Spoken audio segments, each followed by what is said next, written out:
ਦਰਸ਼ਕੋ break ਬਾਅਦ ਤੁਹਾਡਾ ਸਭ ਦਾ ਭਰਪੂਰ ਸਵਾਗਤ ਹੈ। ਹੁਣ ਆਪਾਂ ਗੱਲਬਾਤ ਕਰਾਂਗੇ ਜੋ ਅੱਜ ਦਾ ਥਰਡ ਵਾਲਾ ਇਸ਼ੂ ਹੈ ਉਸ ਉੱਪਰ ਸਵਾਸੀ ਚਾਹਾਂਗੇ ਕਿ ਤੁਸੀਂ ਸਾਡੇ ਨਾਲ ਇਸੇ ਤਰ੍ਹਾਂ ਹੀ ਜੁੜੇ ਰਹਿਣਾ, ਦੇਖਣ ਸੁਣ ਲਈ ਐਂਡ ਲਿਖਣ ਲਈ ਤੁਹਾਡਾ ਸਭ ਦਾ ਬਹੁਤ-ਬਹੁਤ ਸ਼ੁਕਰੀਆ ਜੀ। ਡਾਕਟਰ ਸਾਹਿਬ ਕੀ ਕਹਿਣਾ ਚਾਹੋਗੇ? देखो, क्योंकि अजकल सारियां खबरां भी और फोकस भी माइनॉरिटीज़ अकलीतां दी पलाइट दे उत्ते हो रहा है जी।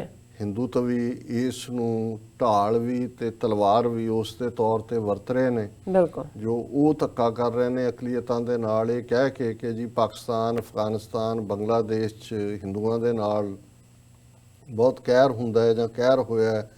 इसलिए जिवें कल असीं जिक्र कीता सी कि किवें झूठियां ਜਿਹੜੀਆਂ ਨੇ ਉਹ ਡੈਮੋਗ੍ਰਾਫਿਕਸ ਯੂਜ਼ ਕਰ ਰਹੇ ਨੇ ਪੋਪੂਲੇਸ਼ਨ ਦੀਆਂ। ਜੀ 23% ਆਬਾਦੀ ਸੀ, ਹੁਣ 2.5% ਰਹਿ ਗਈ ਜਾਂ 3% ਰਹਿ ਗਈ। ਜਿਹੜਾ ਹੁਣ ਕਾਊਂਟਰ ਹੋਇਆ ਤੇ ਸਾਹਮਣੇ ਆਇਆ ਕਿ ਇਹ ਤਾਂ 1941 ਦੀਆਂ ਸੈਂਸਸ ਦੀਆਂ ਫਿਗਰਸ ਕੋਟ ਕਰ ਰਹੇ ਨੇ ਔਰ ਜਿਹੜੀ 47 ਦੇ ਵਿੱਚ ਮਾਈਗ੍ਰੇਸ਼ਨ ਦੋਨੋਂ ਪਾਸੇ ਹੋਈ ਉਹਦੇ 'ਚ ਵੱਡਾ ਹਿੱਸਾ ਜਿਹੜਾ ਹੈ ਉਹ ਹਿੰਦੂਆਂ ਔਰ ਸਿੱਖਾਂ ਦਾ ਜਿਹੜਾ ਉਹ ਇੱਧਰ ਆ ਗਿਆ। ਉਹਦੇ 'ਚ ਈਸਾਈਆਂ ਦਾ ਵੀ, ਹਾਲਾਂ ਸ਼ੁਰੂ ਦੇ ਵਿੱਚ ਕੁਝ ਲੋਕ ਰੁਕੇ ਵੀ, ਜਿਵੇਂ ਉਹਨਾਂ ਦਾ ਲਾ ਮਿਨਿਸਟਰ ਪਾਕਿਸਤਾਨ ਦਾ ਸ਼ਾਇਦ ਜੋਗਿੰਦਰ ਮੰਡਪ ਕੇ ਕੀ ਸੀ ਪਹਿਲਾਂ, ਉਹ ਬਾਅਦ 'ਚ ਆ ਗਿਆ ਸੀ। ਇਸੇ ਤਰ੍ਹਾਂ ਈਵਨ ਕਈ ਲੋਕ ਜਿਵੇਂ ਸਾਇਰ ਲੁਧਿਆਣਵੀ ਜਿਹੜੇ ਪਹਿਲਾਂ ਜਿਹੜੇ ਲਾਹੌਰ ਚਲੇ ਗਏ, ਬਾਅਦ ਦੇ ਵਿੱਚ ਉਹਨਾਂ ਨੂੰ ਕਿਸੇ ਨੇ ਚਿੱਠੀ ਲਿਖੀ ਕਿ ਜੀ ਤੁਹਾਡੇ ਨਾਂ ਨਾਲ ਲੁਧਿਆਣਾ ਲੱਗਾ ਹੋਇਆ ਤੇ ਆ ਜਾਓ, ਉਹ ਆ ਗਏ। ਔਰ 1956-57 ਤੱਕ ਤਾਂ ਦੋਨੋਂ ਪਾਸੇ ਆਣ ਜਾਣ, ਕਿਸੇ ਕੋਈ ਇੱਧਰੋਂ ਉੱਧਰ ਚਲੇ ਗਏ, ਉੱਧਰੋਂ ਇੱਧਰ, ਇਹ ਕਾਮਨ ਜਿਹੀ ਗੱਲ ਸੀ। ਈਵਨ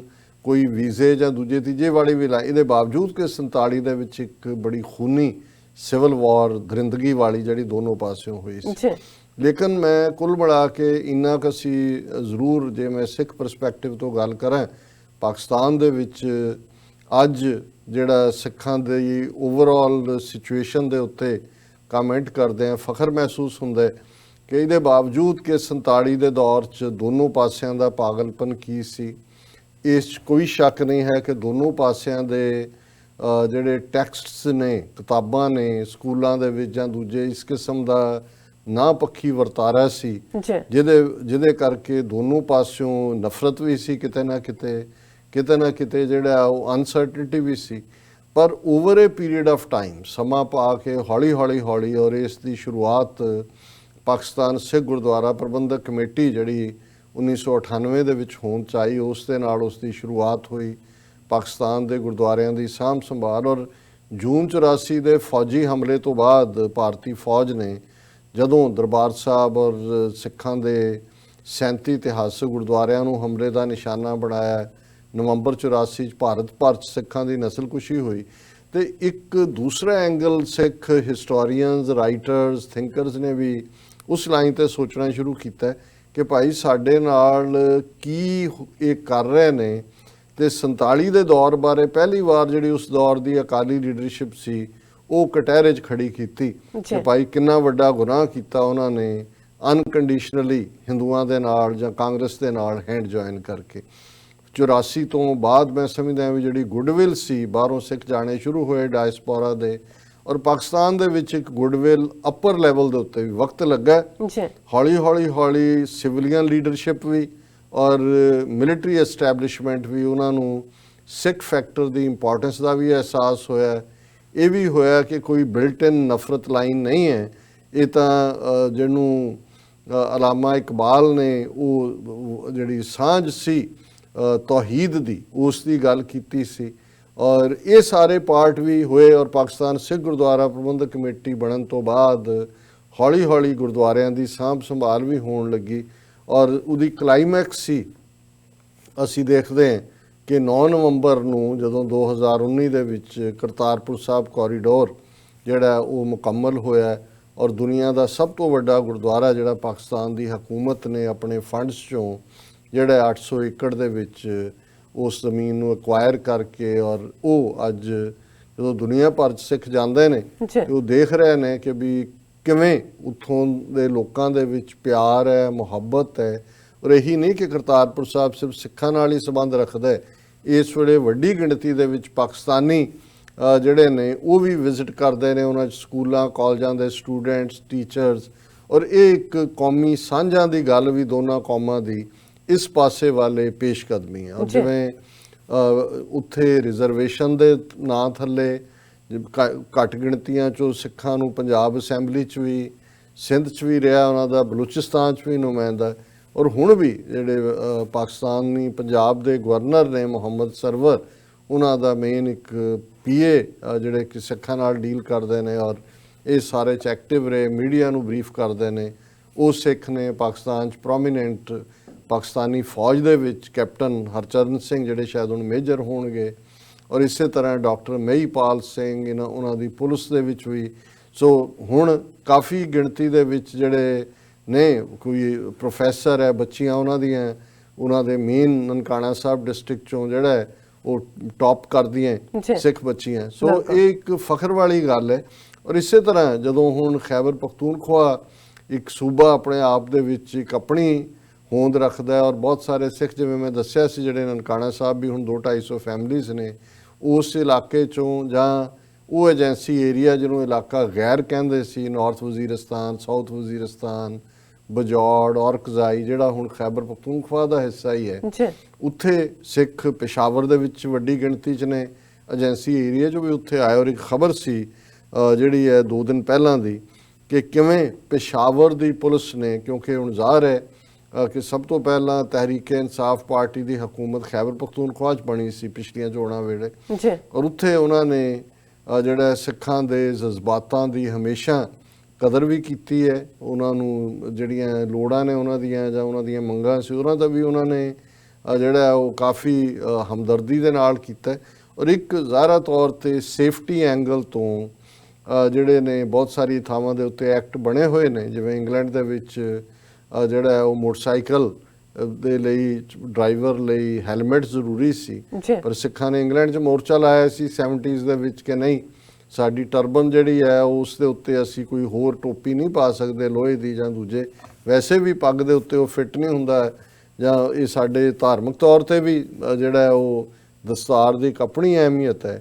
ਸੋ ਇਹ ਬਹੁਤ ਸਾਰੀਆਂ ਥਾਵਾਂ 'ਤੇ ਜਿਹੜਾ ਔਰ ਇੰਗਲੈਂਡ ਦੇ ਵਿੱਚ ਫਿਰ ਕ੍ਰੈਸ਼ ਹੈਲਮਟ ਐਕਟ ਬਣਿਆ ਜਿਹਦੇ 'ਚ ਸਿੱਖਾਂ ਨੂੰ ਐਗਜ਼ੈਂਪਸ਼ਨ ਸੀ, ਇਵੇਂ ਹੀ ਕੈਨੇਡਾ ਔਰ ਹੋਰ ਵੀ ਬਹੁਤ ਸਾਰੇ ਥਾਵਾਂ 'ਤੇ। ਔਰ ਇਹ ਖਬਰ ਹੈ ਕਿ ਪਿਸ਼ਾਵਰ ਐਗਜ਼ੈਂਪਟਸ ਸਿੱਖ ਮੋਟਰਬਾਈਕ ਰਾਈਡਰਸ ਫਰੋਮ ਵੀਅਰਿੰਗ ਹੈਲਮਟ, ਔਰ ਉਹਨਾਂ ਨੇ ਕਿਹਾ ਕਿ ਪਿਸ਼ਾਵਰ ਦੀ ਰੇਟ ਲਾਈਨ ਹੈ ਕਿ local authorities have exempted the Sikh motorbike drivers from wearing helmet. ARY ਦੀ ਨਿਊਜ਼ ਰਿਪੋਰਟਿੰਗ ਹੈ। The district administration Peshawar has relieved the members of Sikh community to wear helmet while driving a motorbike by issuing a notification to this effect. ਉਹਨਾਂ ਨੇ notification ਜਾਰੀ ਕੀਤੀ ਹੈ ਔਰ ਉਹਨਾਂ ਨੇ ਕਿਹਾ ਕਿ ਵੀ ਈਵਨ ਹੁਣ ਉਹਨਾਂ ਨੇ ਹੈਲਮਟ ਐਕਟ ਇੰਨਾ ਟਫ ਕੀਤਾ ਨਾਰਥ ਵੈਸਟ ਇਹਦੇ 'ਚ ਖੈਬਰ ਪਖਤੂਨਖਵਾ ਕਿ ਪੈਟਰੋਲ ਪੰਪ ਵਾਲਿਆਂ ਨੂੰ ਇੰਸਟਰਕਸ਼ਨਸ ਨੇ ਕਿ ਜਿਹੜੇ ਬਿਨਾਂ ਹੈਲਮਟ ਤੋਂ ਆ ਕੇ ਤੇਲ ਪਾਉਣਾ ਚਾਹੁੰਦੇ ਨੇ ਉਹਨਾਂ ਨੂੰ ਤੇਲ ਨਹੀਂ ਪਾਉਣਾ, ਅਦਰਵਾਈਜ਼ ਤੁਹਾਨੂੰ ਫਾਈਨ ਕੀਤਾ ਜਾਏਗਾ। ਉਹਨਾਂ ਨੇ ਕਿਹਾ ਕਿ petrol pumps in the city have been prohibited to supply fuel for those motorbike riders having no helmets as headgear. Peshawar administration, however, allowed the fuel stations to provide fuel to Sikh motorbike riders without helmets. ਔਰ ਉਹਨਾਂ ਨੇ ਕਿਹਾ ਵੀ ਇਹਦੇ ਨਾਲ ਜਿਹੜਾ ਸਿੱਖਾਂ ਦੀ ਮੰਗ ਪੂਰੀ ਹੋਈ ਹੈ। ਫਿਰ ਉਹਨਾਂ ਨੇ ਕਿਹਾ ਕਿ ਵੀ UK ਔਰ ਕੈਨੇਡਾ 'ਚ ਪਹਿਲਾਂ ਹੀ ਸਿੱਖਾਂ ਨੂੰ ਐਗਜ਼ੈਂਪਸ਼ਨ ਹੈ। ਸੋ ਮੈਂ ਸਮਝਦਾ ਵੀ ਇਹ ਹਾਲਾਂਕਿ ਕੋਈ ਬਹੁਤ ਵੱਡੀ ਗਿਣਤੀ ਨਹੀਂ ਹੋਏਗੀ, ਉਹਨਾਂ 'ਚੋਂ ਕਿੰਨੇ ਕੁ ਮੋਟਰਸਾਈਕਲ ਅੱਗੋਂ ਚਲਾਉਂਦੇ ਹੋਣਗੇ, ਲੇਕਿਨ ਇਹ ਐਕਨੋਲੇਜ ਕਰਨਾ ਕਿ ਭਾਈ ਨਹੀਂ, ਸਿੱਖਾਂ ਨੂੰ 5 ਕਕਾਰਾਂ ਦੇ ਨਾਲ ਆਪਣਾ ਧਰਮ ਪ੍ਰੈਕਟਿਸ ਕਰਨ ਦਾ ਰਾਈਟ ਹੈ। ਔਰ ਪਾਕਿਸਤਾਨ ਪਹਿਲਾ ਮੁਲਕ ਬਣਿਆ ਜਿਹਨੇ ਸਿੱਖ ਮੈਰਿਜ ਐਕਟ ਪਾਸ ਕੀਤਾ ਕਿ ਭਾਈ ਸਿੱਖਾਂ ਦੀ ਮੈਰਿਜ ਆਪਣੇ ਐਕਟ ਦੇ ਥੱਲੇ ਰਜਿਸਟਰ ਹੋਏ। ਔਰ ਇਸੇ ਤਰ੍ਹਾਂ ਜਿਹੜੀਆਂ ਉਹਨਾਂ ਦੀਆਂ ਹੋਰ 20 ਥਾਂ ਦੇ ਉੱਤੇ, ਸ਼ਾਇਦ ਖੈਬਰ ਪਖਤੂਨਖਵਾ 'ਚ ਹੀ ਸੀ ਜਿੱਥੇ ਉਹਨਾਂ ਨੂੰ ਕ੍ਰਿਮੇਸ਼ਨ ਦੇ ਲਈ ਜਿਹੜੀ ਆ ਉਹ ਥਾਂ ਨਹੀਂ ਸੀ ਮਿਲ ਰਹੀ, ਔਰ ਉਹਦੇ ਲਈ ਵੀ ਉਹਨਾਂ ਨੇ ਗਵਰਨਮੈਂਟ ਨੇ ਜਿਹੜਾ ਉਸ ਨੂੰ ਅਲਾਉ ਕੀਤਾ। ਸੋ ਇਸ ਸਾਰੇ ਦੇ ਵਿੱਚ ਅਸੀਂ ਦੇਖਦੇ ਹਾਂ ਇੱਕ ਪਾਸੇ ਇਹ ਹੈ, ਦੂਜੇ ਪਾਸੇ 550 ਸਾਲਾ ਗੁਰੂ ਨਾਨਕ ਸਾਹਿਬ ਦਾ ਹੋਣ ਦੇ ਬਾਵਜੂਦ ਇਹ ਹੈ ਖਬਰ ਕਿ Sikhs hold demonstration in Bhubaneswar to protest demolition of Mangu Math, ਕਿ ਜਿਵੇਂ ਇਹਨਾਂ ਨੇ ਹਿਸਟੋਰੀਕਲ ਗੁਰਦੁਆਰਾ ਗਿਆਨ ਗੋਦੜੀ ਹਰਿਦੁਆਰ 'ਚ ਡਿਸਟਰੋਏ ਕੀਤਾ, ਅਸਾਮ ਦੇ ਵਿੱਚ ਜਿਹੜਾ ਸਿੱਕਮ ਦੇ ਵਿੱਚ ਗੁਰਦੁਆਰਾ ਗੁਰੂ ਨਾਨਕ ਸਾਹਿਬ ਦਾ ਡੋਂਗਮਾਰ ਉਸ ਨੂੰ ਕੀਤਾ, ਔਰ ਹੁਣ ਉਹਨਾਂ ਨੇ ਢਾਹ ਦਿੱਤਾ। ਹਾਲਾਂਕਿ ਡਰਾਮੇਬਾਜ਼ੀ ਹੋਈ ਹੈ ਜੀ ਕਿ ਗਏ ਸਿਮਰਜੀਤ ਸਿੰਘ ਬੈਂਸ MLA ਲੁਧਿਆਣੇ ਤੋਂ, ਇੱਕ ਹੋਰ ਉਹ MLA, ਉਹਨਾਂ ਨੇ ਜਾ ਕੇ ਉੱਥੇ ਉਹ ਮਿਲੇ ਨੇ ਐਡਮਿਨਿਸਟ੍ਰੇਸ਼ਨ ਨੂੰ, ਪਹਿਲਾਂ ਪ੍ਰੋਟੈਸਟ ਵੀ ਕੀਤਾ ਔਰ ਉਹ ਪਿਕਚਰ ਵੀ ਸੀ ਕਿ ਵੀ ਲੋਕ ਬੈਠੇ ਨੇ ਆ ਕੇ ਉਹਨਾਂ ਦੇ ਗਵਰਨਮੈਂਟ ਆਫਿਸਿਸ ਦੇ ਬਾਹਰ ਪ੍ਰੋਟੈਸਟ ਕਰ ਰਹੇ ਨੇ। ਤੇ ਉਹਨਾਂ ਨੇ ਵੀ ਅਸ਼ੋਰ ਕਰਤਾ, ਇਹ ਵੀ ਆ ਕੇ ਕ੍ਰੈਡਿਟ ਕਿ ਜੀ ਅਸੀਂ ਉੱਥੇ ਹੀ ਜਿੱਥੇ ਢਾਇਆ ਉੱਥੇ ਹੀ ਅਸੀਂ ਬਣਾਵਾਂਗੇ। ਹੁਣ ਬਣਾਇਆ ਤੁਹਾਡਾ ਸਰਕਾਰ ਨਾਲ, ਕਦੋਂ ਕਿਹਨੇ ਬਣਾਉਣਾ ਹੈ, ਕਿਹਨੇ ਫੋਲੋ ਕਰਨਾ ਹੈ। ਬਹੁਤ ਵਾਰੀ ਸਾਡੇ ਬਿਆਨਬਾਜ਼ੀਆਂ ਔਰ ਫੋਟੋ ਕਲਚਰ ਵਾਲਾ ਕੰਮ ਆ ਗਿਆ। ਸੋ ਇੱਕ ਪਾਸੇ ਉਹ ਮੁਲਕ ਜਿਹਨੂੰ ਸਿੱਖਾਂ ਨੇ 47 ਦੇ ਵਿੱਚ ਸਾਡੀ ਜ਼ਾਲ ਲੀਡਰਸ਼ਿਪ ਨੇ, ਅਹਿਮਕ ਲੀਡਰਸ਼ਿਪ ਨੇ, ਜਿਹੜਾ ਜਿਸ 'ਚ ਰਹਿਣਾ ਚੁਣਿਆ ਬਿਨਾਂ ਕਿਸੇ ਜਿਹੜਾ ਆਪਣੇ ਕੰਸੈਸ਼ਨ ਲੈਣ ਦੇ, ਉੱਥੇ ਤਾਂ ਸਾਡੇ ਇਤਿਹਾਸਕ ਗੁਰਦੁਆਰੇ ਔਰ 550 ਸਾਲਾਂ ਦੇ ਮੌਕੇ ਢਾਏ ਜਾ ਰਹੇ ਨੇ।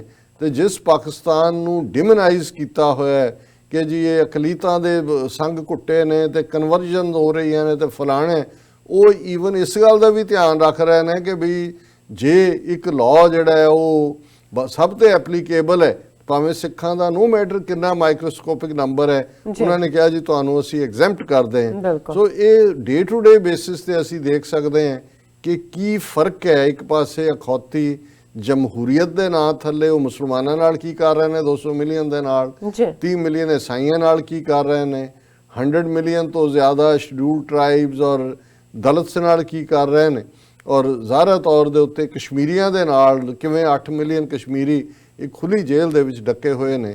ਸੋ ਇਹ ਜਿਹੜਾ ਫੈਸਲਾ ਹੈ ਲੋਕ ਖੁਦ ਕਰਨ, ਜਿਨ੍ਹਾਂ ਦੇ ਸਾਹਮਣੇ ਸਾਡਾ ਕੰਮ ਇਹ ਹੁੰਦਾ ਹੈ ਕਿ ਅਸੀਂ ਇਨਫੋਰਮੇਸ਼ਨ ਜਿਹੜੀ ਹੈ ਉਹ ਸਾਹਮਣੇ ਰੱਖ ਦਿੰਦੇ, ਤੇ ਜੇ ਫਿਰ ਵੀ ਉਹ ਬਾਇਸ ਜਿਹੜੇ ਭਰੇ ਹੋਏ ਨੇ ਹਿੰਦੂ ਤਵੀਆਂ ਦੇ, ਉਹਨਾਂ ਦੇ ਵਿੱਚ ਅਸੀਂ ਜਿਉਣਾ ਤੇ ਫਿਰ ਤੁਸੀਂ ਜਿਹੜਾ ਉਹ ਕੁਝ ਨਹੀਂ ਕਰ ਸਕਦੇ। ਤੁਸੀਂ, ਸਾਡਾ ਫਰਜ਼ ਹੈ ਕਿ ਇਹ ਦੱਸਣਾ ਕਿ ਭਾਈ ਖੁਦ ਦੇਖ ਲਓ ਕਿ ਤੁਹਾਡੇ ਪ੍ਰਤੀ ਕਿੱਥੇ ਕੀ ਐਗਜ਼ਿਸਟ ਕਰਦੇ। ਜੀ ਰਾਜ ਸਾਹਿਬ, ਬਿਲਕੁਲ ਤੁਹਾਡਾ ਬਹੁਤ ਬਹੁਤ ਸ਼ੁਕਰੀਆ। ਹੁਣ ਆਪਾਂ ਆਪਣੇ ਦਰਸ਼ਕਾਂ ਦੇ ਜੋ ਮੈਸੇਜ ਨੇ ਉਹ ਸ਼ੇਅਰ ਕਰਨ ਜਾ ਰਹੇ ਹਾਂ। ਅਸੀਂ ਸਭ ਦਾ ਬਹੁਤ ਬਹੁਤ ਸ਼ੁਕਰੀਆ ਅਦਾ ਕਰਦੇ ਹਾਂ। ਪਹਿਲੇ ਸੈਗਮੈਂਟ ਤੇ ਆਸਮ ਦੁੱਗਲ ਜੀ ਸਾਨੂੰ ਲਿਖਦੇ ਨੇ, doctor Sahib today birthday one of the best freedom fighter in Indo-Pak history, guess who? Muhammad Ali Jinnah. ਹਾਂਜੀ, ਕਿਉਂਕਿ ਉੱਥੇ ਆਲਰੇਡੀ 25 ਸਵੇਰ ਹੋ ਚੁੱਕੀ ਹੈ ਸਾਊਥ ਏਸ਼ੀਆ 'ਚ। ਬਹੁਤ ਬਹੁਤ ਮੁਬਾਰਕਾਂ ਅਸੀਂ ਦਿੰਦੇ ਹਾਂ।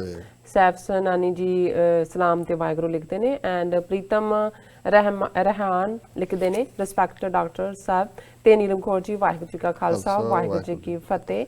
ਐਂਡ ਸੈਫ ਸਨਾਨੀ ਆਪਣਾ ਪਿਆਰ ਭੇਜਦੇ ਨੇ। ਗੋਲਾ ਸਿੰਘ ਜੀ ਲਿਖਦੇ ਨੇ, ਇਸ ਹਿਟਲਰ ਦੇ ਗਰੁੱਪ ਵਿੱਚ ਇਮਾਨਦਾਰੀ ਬਹੁਤ ਹੈ, ਪਰ ਹੈ ਇੰਡੀਆ ਦਾ ਬੇੜਾ ਗਰਕ ਕਰਨ ਵਾਸਤੇ। ਸੋ ਦਲਜੀਤ ਸਿੰਘ ਜੀ ਫਤਿਹ ਬੁਲਾਉਂਦੇ ਨੇ। ਐਂਡ ਲਾਲ ਬਾਬੂ ਜੀ ਸਾਨੂੰ ਪਿਆਰ ਭੇਜਦੇ ਨੇ। ਰਿਜਵਾਨ ਸ਼ੇਖ ਜੀ ਲਿਖਦੇ ਨੇ, if they complete on base of religion they should not be more than 3%. And ਫਿਰ ਉਹਨਾਂ ਦਾ ਮੈਸੇਜ ਹੈ, ਕਹਿੰਦੇ ਡਾਕਟਰ ਸਾਹਿਬ ਸਲਾਮ, I'm medical doctor practising in Canada. I'm from Sindh province where population of Hindu is 4%, but they don't have a separate quota in jobs or medical and professional colleges. They complete on rural quota, which is rural quota, which is 60%. In my medical college, in my class, there were 10 to 20%. They are very happy. ਹਾਂ, ਇਹ ਵੀ ਇੱਕ ਅੱਛਾ point doctor ਸਾਹਿਬ ਨੇ ਦਿੱਤਾ ਹੈ ਕਿ ਬੇਸ਼ੱਕ ਸਿੰਧ ਦੇ ਵਿੱਚ ਰਿਲੀਜਨ ਬੇਸਡ ਨਹੀਂ ਹੈ, ਪਰ ਜੇ ਰੂਰਲ ਪਿੰਡੂ ਕੋਟਾ ਹੈ ਔਰ ਉਹਦੇ ਚੋਂ 10 ਤੋਂ 20% ਹਿੰਦੂ ਜਿਹੜੇ ਆ ਜਾਂਦੇ ਨੇ, ਔਰ ਮੈਂ ਦੇਖਦਾ ਬਹੁਤ ਵਾਰੀ ਯੂਨੀਵਰਸਿਟੀਜ਼ ਜਾਂ ਦੂਜਿਆਂ ਦੇ ਹਵਾਲੇ ਨਾਲ ਵੀ ਉਹਨਾਂ ਦੇ ਨਾਂ ਹੁੰਦੇ ਨੇ। ਸੋ ਜ਼ਾਹਰ ਹੈ ਕਿ ਉਹਨਾਂ ਨੂੰ ਅਪਰਚੁਨਿਟੀ ਮਿਲ ਰਹੀ ਹੈ। ਹਾਲਾਂ ਧੱਕਾ ਤਾਂ ਹੁੰਦਾ ਥੋੜ੍ਹਾ ਬਹੁਤ, ਉਹ ਦੋਨੋਂ ਪਾਸੇ ਇਸ ਕਿਸਮ ਦੇ ਲੋਕ ਜਿਹੜੇ ਕੱਟੜਵਾਦ ਦੇ ਵਿੱਚ ਜਾਂ ਧੱਕਾ ਕਰਨ ਵਾਲੇ ਨੇ, but by and large system ਜਾਂ ਕਨਸਟੀਟਿਊਸ਼ਨ ਨੇ ਜਿਹੜਾ ਹੈ ਉਹ ਮੌਕੇ ਦਿੱਤੇ ਨੇ ਕਿ ਵੀ ਘੱਟ ਗਿਣਤੀਆਂ ਵੀ ਜਿਹੜੀਆਂ ਨੇ ਉਹ ਪਰਸੂਟ ਆਫ ਹੈਪੀਨੈਸ ਕਰ ਸਕਦੀਆਂ ਜੀ। ਕੁਲਦੀਪ ਸਿੰਘ ਜੀ ਸਾਨੂੰ ਫਤਿਹ ਬੁਲਾਉਂਦੇ ਨੇ। ਫਿਰ ਦੂਸਰੇ ਸੈਗਮੈਂਟ ਤੇ ਕੁਲਦੀਪ ਸਿੰਘ ਜੀ ਕਹਿੰਦੇ ਨੇ ਕਿ ਰੈਫਰੈਂਡਮ 2020। ਅਬਦੁਲ ਖਾਨ ਲਿਖਦੇ ਨੇ, good job TV84, love you doctor ਸਾਹਿਬ, first time I watch live program. ਬਹੁਤ ਸ਼ੁਕਰੀਆ, ਇਵੇਂ ਹੀ ਲਾਈਵ ਦੇਖਦੇ ਰਹੋ ਜੀ। ਹਰਜੀਤ ਸਿੰਘ ਸਿੱਧੂ ਜੀ ਫਤਿਹ ਬੁਲਾਉਂਦੇ ਨੇ ਜੀ। ਡਾਕਟਰ YouTube ਤੇ ਖੁਰਸ਼ੀਦ ਖਾਨ ਉਹਨਾਂ ਨੇ ਸਲਾਮ ਭੇਜੀ ਹੈ, ਔਰ UST ਲਿਖਦੇ ਹਨ ਕਿ NRP ਇਜ਼ ਸ਼ੂਗਰ ਗੋਟਡ NRC। ਬਿਲਕੁਲ ਠੀਕ, ਵਨ ਲਾਈਨਰ ਹੈ ਕਿ ਉਹੀ ਜਿਹੜਾ ਨੈਸ਼ਨਲ ਰਜਿਸਟ੍ਰੇਸ਼ਨ ਆਫ ਸਿਟੀਜ਼ਨ ਸੀ ਉਹ ਹੁਣ NRP ਦੇ ਥੱਲੇ ਜਿਹੜਾ ਉਸ ਨੂੰ ਬਣਾ ਦਿੱਤਾ, ਉਸੇ ਨੂੰ ਹੀ NRC ਦੇ ਉੱਤੇ ਹੀ ਖੰਡ ਦੀ ਪੁੱਟ ਚਾੜੀ ਹੈ। ਵਨ ਲਵ, ਸਤਿ ਸ੍ਰੀ ਅਕਾਲ ਡਾਕਟਰ ਬਾਬਾ ਜੀ, ਵਨ ਲਵ ਦੀ ID ਤੋਂ ਉਹਨਾਂ ਨੇ ਲਿਖਿਆ, ਬਹੁਤ ਸ਼ੁਕਰੀਆ ਜੀ। ਆਪਾ ਬਾਨੋ ਕੁਦਸੀ ਹੈ, ਇਹ ਉਹਨਾਂ ਦਾ ਨਾਂ ਹੈ, ਬਾਦੋ, ਜਿਨ੍ਹਾਂ ਦਾ ਜ਼ਿਕਰ ਅਸੀਂ ਅਸ਼ਫਾਕ ਸਾਹਿਬ ਦੇ ਅਹਿਲੀਆ ਉਹਨਾਂ ਦਾ ਜ਼ਿਕਰ ਕੀਤਾ। ਸੁਰਿੰਦਰ ਸਿੰਘ, ਵਾਹਿਗੁਰੂ ਜੀ ਕਾ ਖਾਲਸਾ, ਵਾਹਿਗੁਰੂ ਜੀ ਕੀ ਫਤਿਹ, ਮਿਹਰ ਕਰਨ ਸਾਰਿਆਂ ਤੇ ਜੀ। ਸਰਬੱਤ ਦਾ ਭਲੇ ਵਾਲੀ ਇਹਨਾਂ ਦੀ ਹਮੇਸ਼ਾ ਲਿਖਤ ਹੁੰਦੀ ਹੈ। UST to NPR was 16 points, now 21 points. One should also give records of parents' birth. ਜਿਵੇਂ ਕੱਲ ਪ੍ਰੋਫੈਸਰ ਸਾਹਿਬ ਇੱਕ ਸਾਡੇ ਪ੍ਰੋਗਰਾਮ 'ਚ ਕਹਿ ਰਹੇ ਸੀ, ਉਹ ਕਹਿੰਦੇ ਮੈਂ ਭਾਵੇਂ ਇੱਥੇ ਜੰਮਿਆ, ਸਿੱਖ ਨੇ, ਪਰ ਮੈਨੂੰ ਤਾਂ ਆਪਣੀ ਦਾਦੀ ਦਾ ਨਾਂ ਨਹੀਂ ਪਤਾ। ਦਾਦਾ ਨੂੰ ਕਹਿਣ ਕਿ ਜੀ ਪਹਿਲਾਂ ਤੂੰ ਪਿਓ ਦਾ ਸਾਬਤ ਕਰ, ਪਿਓ ਕਿੱਥੇ ਜੰਮਿਆ ਸੀ, ਦਾਦੀ ਕਹਿੰਦਾ ਮੈਂ ਕਿੱਥੋਂ, ਮੈਨੂੰ ਤਾਂ ਨਾਮ ਹੀ ਨਹੀਂ ਪਤਾ। ਮੈਂ ਕਹਿੰਦਾ ਦੇਖਿਆ ਹੀ ਨਹੀਂ, ਮੇਰੇ ਜਨਮ ਤੋਂ ਪਹਿਲਾਂ ਹੀ ਮਰ ਗਏ। ਸੋ ਇਸੇ ਤਰ੍ਹਾਂ ਜਿਹੜੇ ਨੇ ਰਜਿੰਦਰ ਸਿੰਘ ਲਿਖਦੇ ਨੇ, 2 ਗੁਜਰਾਤੀ ਗੂੰਸ, 2 ਗੁਜਰਾਤੀ ਗੁੰਡੇ, ਪਟੇਲ ਐਂਡ ਗਾਂਧੀ ਇੰਟੈਗਰੇਟਿਡ ਗੰਦਸਤਾਨ by butchering thousands of people. 2 Gujarati goons, Modi and Amit Shah surely will disintegrate ਗੰਦਸਤਾਨ by butchering thousands of people. ਇਹ ਬਿਲਕੁਲ ਠੀਕ ਹੈ।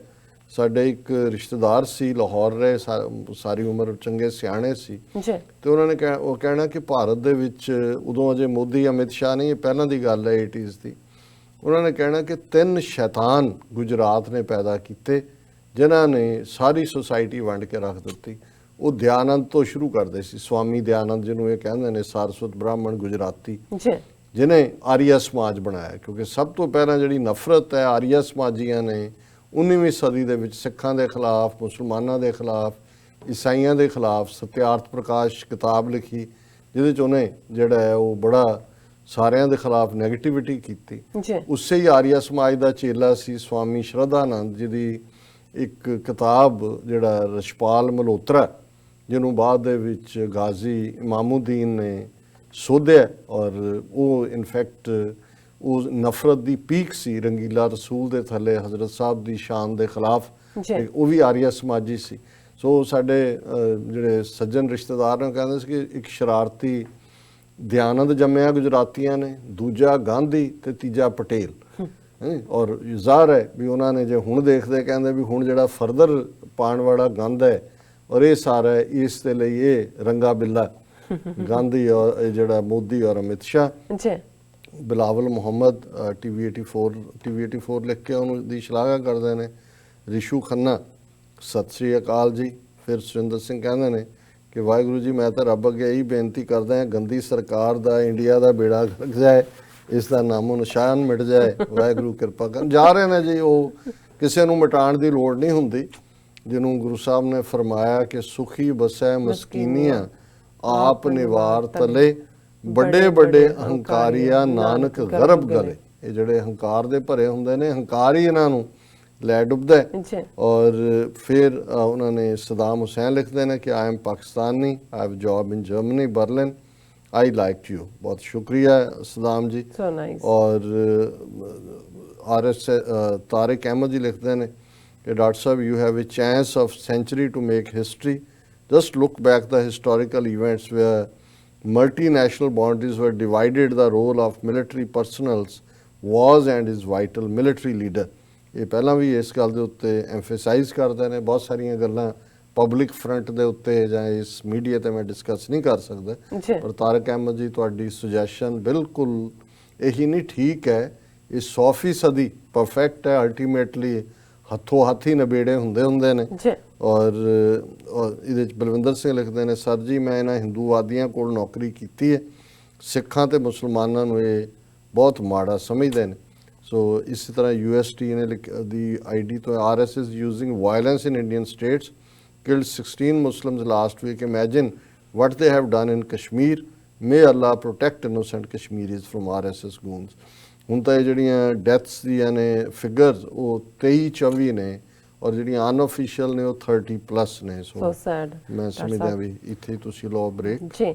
ਵਿਊਅਰਸ ਤੁਸੀਂ ਇਸੇ ਤਰ੍ਹਾਂ ਹੀ ਬਨੇ ਰਹਿਣਾ, ਮਿਲਦੇ ਹਾਂ ਆਫਟਰ ਦਿਸ ਸ਼ਾਰਟ ਬ੍ਰੇਕ।